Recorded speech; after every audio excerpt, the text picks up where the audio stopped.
ಮೊನ್ನೆ ನಡೆದ 371J ಕುರಿತ ದುಂಡು ಮೇಜಿನ ಸಭೆ ಹಾಗೂ ಕಲ್ಯಾಣ ಕರ್ನಾಟಕದ ಹೋರಾಟಗಾರರ ಸಮಾವೇಶ ಒಂದರ್ಥದಲ್ಲಿ ಐತಿಹಾಸಿಕ ಎನ್ನಬಹುದು. 7 ಜಿಲ್ಲೆಗಳ ಪ್ರತಿನಿಧಿಗಳು, ಎಲ್ಲಾ ಸಂಘಟನೆಗಳ ಪ್ರಮುಖರು, ಹಿರಿಯ ಹೋರಾಟಗಾರರು, ಜನಪ್ರತಿನಿಧಿಗಳು ಸೇರಿ 500 ಆಹ್ವಾನಿತ ತಜ್ಞರ ಸಭೆ ನಮ್ಮ ಭಾಗಕ್ಕೆ ಅಪರೂಪ. ಇಂತಹ ಸಭೆಯಲ್ಲಿ ಕಲ್ಯಾಣ ಕರ್ನಾಟಕದ ಶೈಕ್ಷಣಿಕ ಸವಾಲುಗಳು ವಿಷಯದ ಮೇಲೆ ವಿಷಯ ಮಂಡನೆಯ ಜೊತೆಗೆ ಎಲ್ಲ ಉಪಸ್ಥಿತರು ಅದನ್ನು ಮುಕ್ತ ಕಂಠದಿಂದ ಪ್ರಶಂಸಿಸಿದ್ದು ಸಂತಸ ತಂದಿದೆ. ನಮ್ಮ ಭಾಗದ ಭವಿಷ್ಯಕ್ಕಾಗಿ ಸಭೆ ಕೈಗೊಂಡ ನಿರ್ಣಯಗಳನ್ನು ಅನುಷ್ಠಾನಕ್ಕೆ ಎಲ್ಲರೂ ಬದ್ಧತೆ ತೋರಿದ್ದು ಸ್ವಾಗತಾರ್ಹ. ಕಳೆದ 13 ವರ್ಷಗಳಲ್ಲಿ ತುಂಬ ನೆನಪಿನಲ್ಲಿ ಉಳಿಯತಕ್ಕಂಥ ದಿನ ಅಂತ ನಾನು ಭಾವಿಸಿದ್ದೀನಿ. ಇಂಥ ಒಂದು ಅದ್ಭುತ ಕ್ಷಣಗಳಿಗೆ ಸಾಕ್ಷಿಯಾಗಿರ್ತಕ್ಕಂಥ ಹಾಗೂ ಈ 371J ನಮ್ಮ ಭಾಗಕ್ಕೆ ದಕ್ಕಲಿಕ್ಕೆ ಇಲ್ಲಿರುವ ಪ್ರತಿಯೊಬ್ಬರೂ ಆ ದಿನಗಳಲ್ಲಿ ತಮ್ಮದೇ ಆದಂತಹ ಒಂದು ಕೊಡುಗೆಯನ್ನು ಕೊಟ್ಟಿದ್ದಾರೆ. ವಿಶೇಷವಾಗಿ ಕಲ್ಯಾಣ ಕರ್ನಾಟಕದ ಬಗ್ಗೆ ತಾಯ್ತನದ ಮನಸ್ಸುಳ್ಳ ಎಲ್ಲ ಪ್ರಜ್ಞಾವಂತರಿಗೆ ನಮಸ್ಕರಿಸುತ್ತಾ, ಹೇಗಾಗಿದೆ ಕಳೆದ 13 ವರ್ಷಗಳಲ್ಲಿ ಅಂದರೆ, ವಿರೋಧ ಪಕ್ಷದಲ್ಲಿದ್ದಾಗ ನಮ್ಮ ಮಾತುಗಳನ್ನು ಕೇಳ್ತಾರೆ, ಆಡಳಿತ ಪಕ್ಷಕ್ಕೆ ಬಂದ ತಕ್ಷಣ ಅವರ ಪ್ರಿಯಾರಿಟೀಸ್ ಚೇಂಜ್ ಆಗಿಬಿಡುತ್ತೆ. ನಾವು ಅವ್ರಿಗೆ ತುಂಬ ಖಳನಾಯಕರಂತೆ ಕಂಡು ಬರ್ತೀವಿ. ನಾನು ಭಾಳ ಸರಿ ಹೇಳ್ತಾ ಇರ್ತೀನಿ ನಮ್ಮ ವಿದ್ಯಾರ್ಥಿಗಳಿಗೆ, ನಮ್ಮ ಸ್ಥಿತಿ ಹೇಗಾಗಿದೆ ಅಂದರೆ, राजा राम हो या रावण, जनता तो बिचारी सीता ही रहेगी अंत. अगर राजा रावण हो तो अपहरण होगा, अशोक वन में बंदी होगी. अगर राजा राम होगा तो ಅವಳು ಬೆಂಕಿಯಲ್ಲಿ ಆರಬೇಕಾಗ್ತದೆ, ಮತ್ತೊಮ್ಮೆ ವನವಾಸಕ್ಕೆ ಹೋಗಬೇಕಾಗ್ತದೆ. राजा कौरव हो या पांडव हो, बिचारी कल्याण कर्नाटक की जनता द्रौपदी ही है. अगर राजा कौरव हो तो बड़ी सभा में उसकी मानहरण होगी. अगर राजा पांडव हो तो उसको जुए में रखा जाएगा. ಇದು ತುಂಬ ಖೇದನೀಯ ಒಂದು ಸಂಘಟನೆ. ಯಾಕೆ ನನಗೀಗ ಒಂದು 52 ವರ್ಷ, ಕಳೆದ 30 ವರ್ಷ ನಾನು ಶೈಕ್ಷಣಿಕ ಕ್ಷೇತ್ರದಲ್ಲಿ ಕೆಲಸ ಮಾಡಿದ್ದೀನಿ. ನಮ್ಮ ಭಾಗದ ಸಣ್ಣ ಊರುಗಳಲ್ಲಿ, ಸಣ್ಣ ಸಣ್ಣ ಶಾಲೆಗಳಲ್ಲಿ ಶಿಕ್ಷಕರ ತರಬೇತಿಯಿಂದ ರಾಷ್ಟ್ರೀಯ ಸಂಪನ್ಮೂಲ ವ್ಯಕ್ತಿಯಾಗಿ ಕಳೆದ 2 ವರ್ಷಗಳಿಂದ ಟೋಕಿಯೋ ಮತ್ತು ಫಿನ್ಲ್ಯಾಂಡ್ನಂಥ ವಿಶ್ವವಿದ್ಯಾಲಯಗಳಲ್ಲಿ ನನ್ನನ್ನು ಉಪನ್ಯಾಸಕರಾಗಿ ಕರೆದಿತ್ತು. ಅದು ನನ್ನ ಸೌಭಾಗ್ಯ. ಈ ಎಲ್ಲ ಬೆಳವಣಿಗೆಗಳನ್ನು ನೋಡಿದಾಗ ನಮ್ಮ ಭಾಗದ ಶೈಕ್ಷಣಿಕ ವ್ಯವಸ್ಥೆ, ಬಹುಶಃ ಹುಡುಗಿ ಸರ್ ಹೇಳಿದರು, ಅದು ತುಂಬ ಸರಿಯಾಗಿತ್ತು.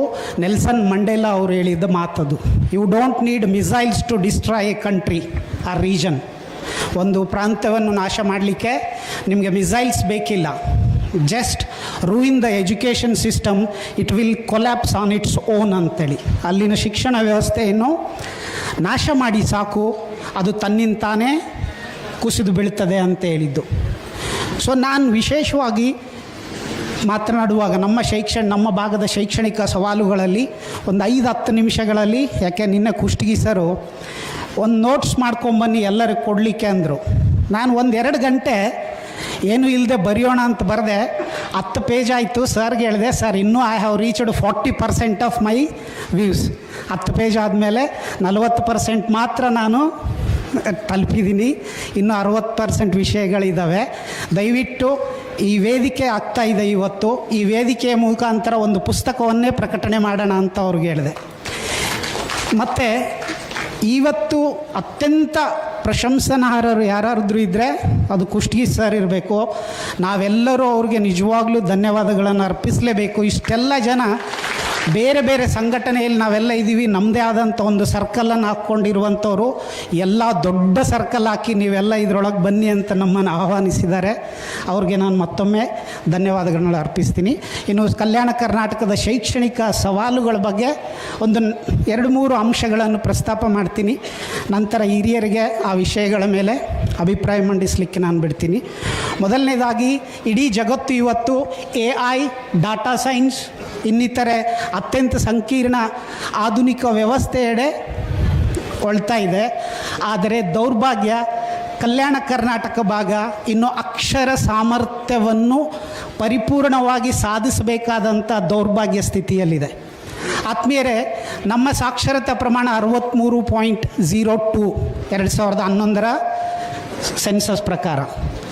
ಭಾಳ ನಾವು ಮಾತಾಡ್ತಾ ಇರ್ತೀವಿ, ಅತಿ ಹಿಂದುಳಿದ ರಾಜ್ಯಗಳು ಯಾವುದ್ರಿ ಅಂದರೆ ಬಿಹಾರ, ಜಾರ್ಖಂಡ್ ಹಿಂಗೆ ಹೇಳ್ತೀವಿ. 2025ರಲ್ಲಿ ನಮ್ಮದು 67.09 ಸಾಕ್ಷರತಾ ಪ್ರಮಾಣ ಇದೆ. ಆದರೆ ಗೊತ್ತಿರಲಿ, ಬಿಹಾರದ್ದು 2011ರಲ್ಲಿ 73% ಸಾಕ್ಷರತೆ. ಕಲ್ಯಾಣ ಕರ್ನಾಟಕ ಇಡೀ ದೇಶದಲ್ಲಿ ಅತ್ಯಂತ ಸಾಕ್ಷರತಾ ಪ್ರಮಾಣದಲ್ಲಿ ಕೆಳಗಡೆ ಇರ್ತಕ್ಕಂಥ ರಾಜ್ಯ ಅರುಣಾಚಲ್ ಪ್ರದೇಶ. ಆದರೆ ಅದಕ್ಕಿಂತ ಕಡಿಮೆ ಸಾಕ್ಷರತಾ ಪ್ರಮಾಣವನ್ನು ಹೊಂದಿರುವಂಥ ಪ್ರದೇಶ ಭಾರತದಲ್ಲಿ ಯಾವುದಾದ್ರೂ ಇದ್ದರೆ ಅದು ಕಲ್ಯಾಣ ಕರ್ನಾಟಕ ಇದೆ.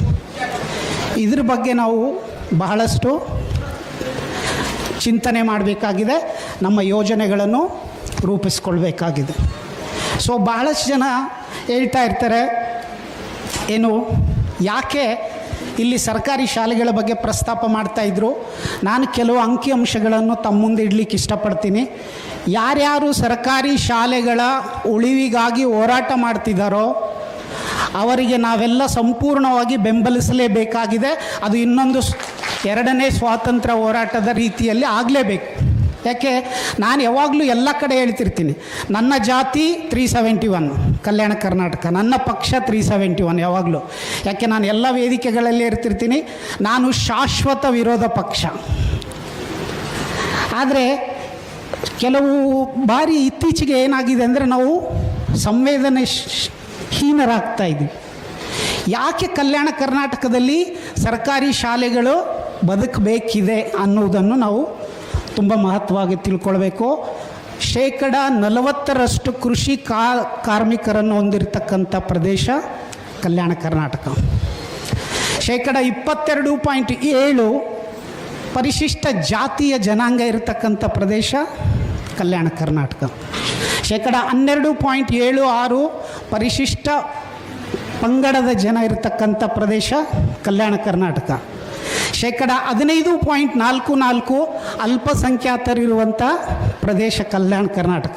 27.3 ಹಿಂದುಳಿದ ವರ್ಗಗಳಿರ್ತಕ್ಕಂಥ ಪ್ರದೇಶ ಕಲ್ಯಾಣ ಕರ್ನಾಟಕ.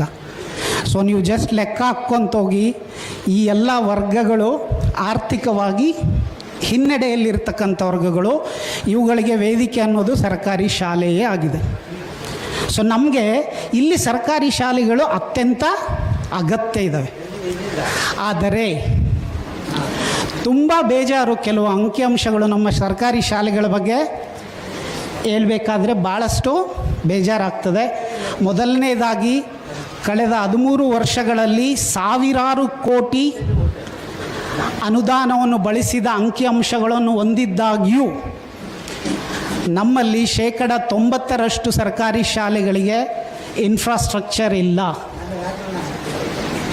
ಉತ್ತಮ ಆಟದ ಮೈದಾನ ಆಗಿರ್ಬೋದು, ಶೌಚಾಲಯ ಆಗಿರ್ಬೋದು, ಲ್ಯಾಬೊರೇಟ್ರೀಸ್ ಆಗಿರ್ಬೋದು, ಇವ್ಯಾವೂ ಇಲ್ಲ. ಎರಡನೇ, ಈಗಾಗಲೇ ಭಾಳ ಜನ ಮಾತಾಡ್ತಾ ಇದ್ದಾರೆ ಟೀಚರ್ಸ್ಗಳ ಕೊರತೆ ಅಂತ. ಇಲ್ಲಿ ಒಂದು ವಿಷಯವನ್ನು ಯಾರಾದರೂ PTR ಅಂತ, ಯಾರು ಶೈಕ್ಷಣಿಕ ಕ್ಷೇತ್ರದಲ್ಲಿ ಕೆಲಸ ಮಾಡಿರ್ತಾರೋ ಅವ್ರಿಗೆ ಗೊತ್ತಿರ್ತದೆ. ಪೀಪಲ್ ಟೀಚರ್ಸ್ ರೇಷಿಯೋ ಅಂತ ಹೇಳ್ತಾರೆ. ವಿದ್ಯಾರ್ಥಿ ಮತ್ತು ಶಿಕ್ಷಕರ ಅನುಪಾತ ಎಷ್ಟಿರಬೇಕು ಅಂತ. ಈ ಜಗತ್ತಿನಲ್ಲಿ ಸಾವಿರಾರು ಮಹನೀಯರು ವೈಜ್ಞಾನಿಕ ಶೈಕ್ಷಣಿಕ ಅಧ್ಯಯನಗಳನ್ನು ಮಾಡಿ ಒಂದು ವರದಿ ಕೊಟ್ಟರು. ಓಕೆ, 15 ಮಕ್ಕಳಿಗೆ 1 ಅನ್ನೋದು ಆದರ್ಶ PTR. 20 ಇದ್ದರೆ ಮ್ಯಾನೇಜಬಲ್ ಅಂತ ಇದೆ. ಅಂದರೆ 20 ವಿದ್ಯಾರ್ಥಿಗಳಿಗೆ ಒಬ್ಬ ಶಿಕ್ಷಕ ಇದ್ದರೆ ಮ್ಯಾನೇಜ್ ಮಾಡಬಹುದು ಅಂತ. ಆದರೆ ಕಲ್ಯಾಣ ಕರ್ನಾಟಕದಲ್ಲಿ 34:1 ಇದೆ.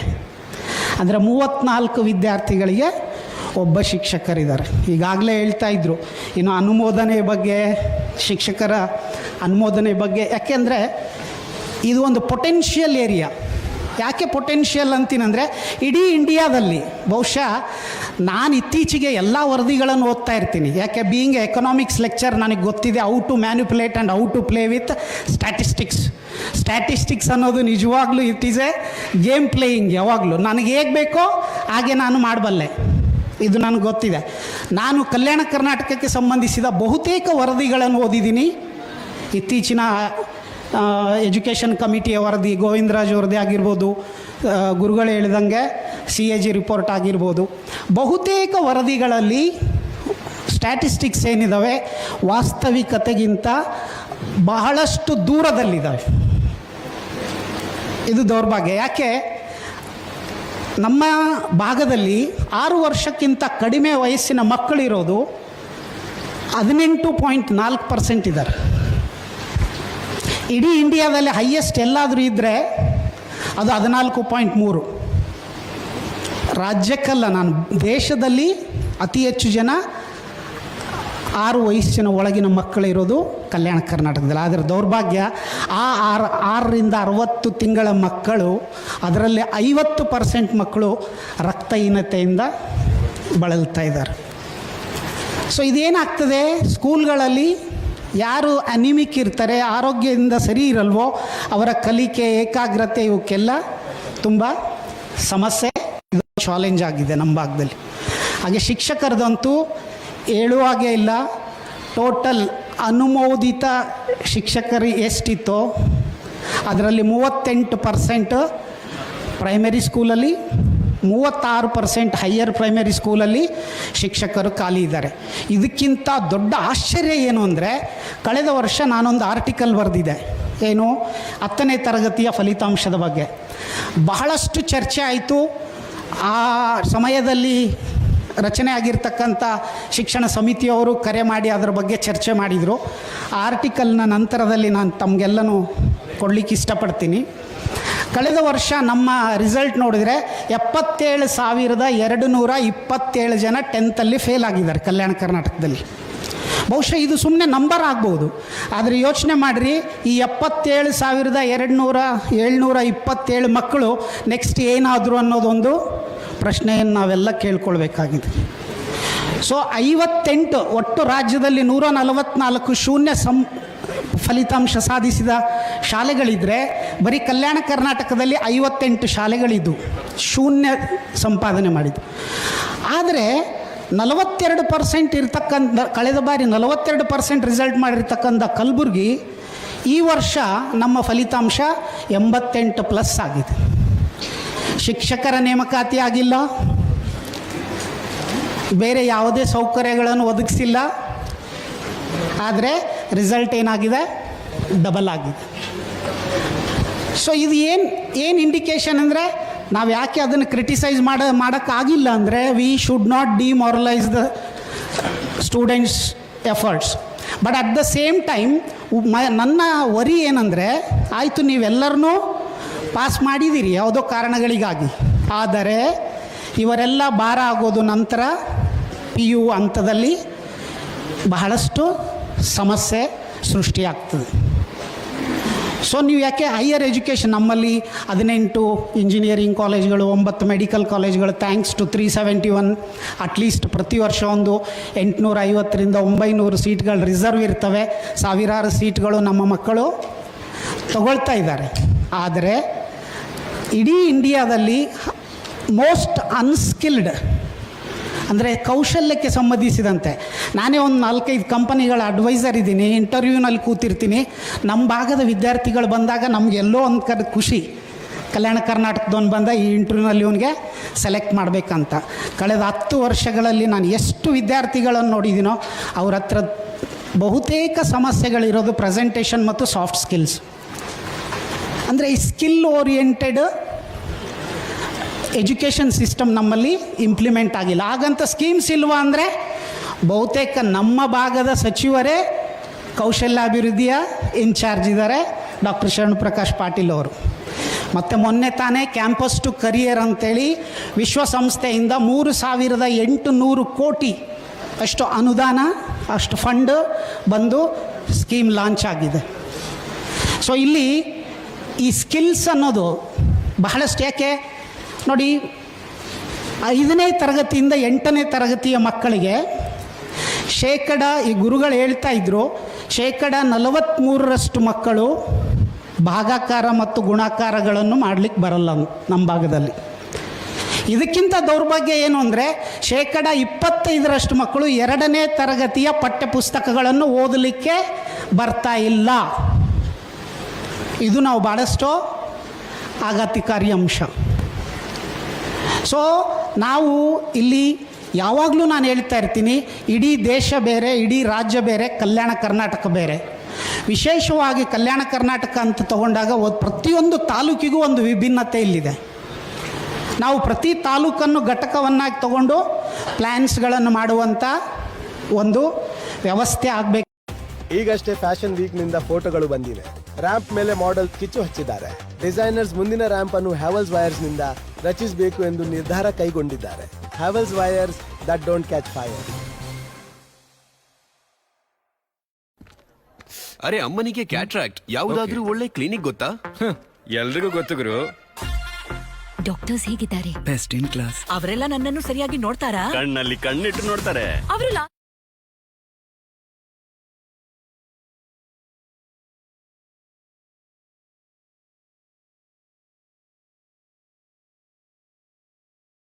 ಕೆಲಸ ಮಾಡ್ತಿದೆ. ಉದಾಹರಣೆಗೆ ಪ್ರಥಮ್ ಇದೆ, ಪ್ರಥಮ್ ಅಂತ NGO ಇದೆ, ಬೇರೆ ಬೇರೆ NGOಗಳು ಕೆಲಸ ಮಾಡ್ತಿದ್ದಾವೆ. ನಾನು ಒಂದು NGO ನಡೆಸ್ತೀನಿ. ನಾನು ಈ ತನಕ 3 ರಾಜ್ಯಗಳಲ್ಲಿ 6 ಲಕ್ಷ ಜನಕ್ಕೆ ತರಬೇತಿ ಕೊಟ್ಟಿದ್ದೀನಿ. 6 ಲಕ್ಷ. ಆದರೆ ಈ ಭಾಗದ ಇಲ್ಲಿನ NGOಗಳ ಸ್ಟ್ಯಾಟಿಸ್ಟಿಕ್ಸ್ ಡಾಟಾಸ್ ನಾನೆಲ್ಲ ಕೊಡ್ತೀನಿ. ಅವ್ರು ಮಾಡಿರುವ ಕೆಲಸ ನೋಡಿದರೆ ನಾವೆಲ್ಲ ನಾಚಿಕೆಯಿಂದ ತಲೆ ತೆಗೆಸ್ಕೊಳ್ಬೇಕು. ಇಷ್ಟಾದರೂ ಸುಮ್ಮನೆ ಕುಂತಿದ್ದೀವಲ್ಲ, ಬಹುಶಃ ನಮಗಿಂತ ಕೋಲ್ಡ್ ಬ್ಲಡೆಡ್ ಪೀಪಲ್ ಎಲ್ಲೂ ಸಿಗಲ್ಲ ಅಂತ ಅನಿಸ್ತದೆ. ಯಾಕೆ ಸಾವಿರಾರು ಕೋಟಿಯನ್ನು ಹಾಗೆ ಇದು ಮಾಡ್ತಾಯಿದ್ದಾರೆ. ನಾನು ಯಾವಾಗಲೂ ಹೇಳೋದಿಷ್ಟೇ, ಏನೇ ನೀವು ವರದಿಗಳನ್ನು ಸಮಿತಿಗಳನ್ನು ರಚನೆ ಮಾಡ್ತಿರೋ ಇಲ್ಲಿರುವ ಸ್ಥಳೀಯರನ್ನು ಅದರಲ್ಲಿ ಹಾಕ್ಕೊಳ್ಬೇಕು. ಒಂದು ಜಿಲ್ಲಾವಾರು ಮತ್ತು ತಾಲೂಕವಾರು ಅಲ್ಲಿ ಪ್ರಾತಿನಿಧ್ಯ ಇರುವಂಗೆ ನೋಡ್ಕೊಳ್ಬೇಕಾಗಿದೆ. ಉದಾಹರಣೆಗೆ BO ಆಫೀಸ್ಗಳಿದ್ದಾವೆ. ಇದು ಒಂದು ಇಂಡಿಯಾದಲ್ಲೇ ಭಾರಿ ವಿಶಿಷ್ಟ ಒಂದು ಸ್ಟ್ಯಾಟಿಸ್ಟಿಕ್ಕನ್ನು ನಾವು ನೋಡ್ಬೋದು. ಇಡೀ ಇಂಡಿಯಾದಲ್ಲಿ ಹೈಯೆಸ್ಟ್ ಸ್ಕೂಲ್ಸ್ಗಳನ್ನು, ಅಂದರೆ ಒಂದು ಬ್ಲಾಕ್ ಎಷ್ಟು ಸ್ಕೂಲ್ಗಳನ್ನು ನೋಡ್ಕೊಳ್ಬೇಕು, 8847 ಸರ್ಕಾರಿ ಶಾಲೆಗಳು ಮತ್ತು ಉಳಿದ ಅನುದಾನಿತ ಮತ್ತು ಅನುದಾನ ರಹಿತ ಶಾಲೆಗಳು ಸೇರಿದಂಗೆ ಒಂದೊಂದು ಬ್ಲಾಕ್ಗೆ 426 ಶಾಲೆಗಳು ಬರ್ತವೆ. ಯೋಚನೆ ಮಾಡಿ, ಯಾಕೆ ಶೈಕ್ಷಣಿಕ ಅಭಿವೃದ್ಧಿ ಆಗ್ತಿಲ್ಲ? ಅವ್ರ ಮೇಲೆ ನೋಡ್ಕೊಳ್ಳುವಂಥ ಒಂದು ವ್ಯವಸ್ಥೆ ಇದೆ, BOS ಆಗಿರ್ಬೋದು, ಬೇರೆ ಬೇರೆ ವ್ಯವಸ್ಥೆ. ಆದರೆ ಒಂದು ಬ್ಲಾಕ್ ಎಜುಕೇಷನ್ ಆಫೀಸ್ನ ಅಡಿ 426 ಶಾಲೆಗಳು ಬರ್ತವೆ. ಅವ್ರು ರಜಾ ದಿನಗಳನ್ನು ಸಹ ಕೆಲಸ ಮಾಡಿದರು, ಇಡೀ ವರ್ಷ ದುಡಿದ್ರು, ದಿನಕ್ಕೊಂದು ಶಾಲೆಯನ್ನು ವಿಸಿಟ್ ಮಾಡೋಕ್ಕಾಗಲ್ಲ. ಹೀಗಾಗಿ ಅವರು ಪೂರ್ಣ ಬಿಟ್ಟಿದ್ದಾರೆ. ಸೊ ಇದು ಇಲ್ಲಿನ ದೌರ್ಭಾಗ್ಯ. ಬರೀ 34 BO ಆಫೀಸ್ ಇದ್ದಾವೆ, ಇನ್ನೂ 14 ಹೊಸ ತಾಲೂಕುಗಳಿಗೆ ಆಗಿಲ್ಲ, ಅವು ಸ್ಯಾಂಕ್ಷನ್ ಮಾಡಬೇಕಾಗಿದೆ. ಇಲ್ಲಿ ಎಲ್ಲದಕ್ಕಿಂತ ಇಂಪಾರ್ಟೆಂಟ್ ಆಗಿ ನಾನು ಎಲ್ಲ ಕಡೆ ಹೇಳ್ತಾ ಇರ್ತೀನಿ, ಟೀಚರ್ಸ್ ಟ್ರೈನಿಂಗ್ ಮಾಡುವಾಗ ಆಯಿತು, ಖಾಲಿ ಟೀಚರ್ಸ್ ಇದ್ದಾರೆ, ಇವನು ತುಂಬ್ತಿರಿ ಎಲ್ಲ ಆಯಿತು.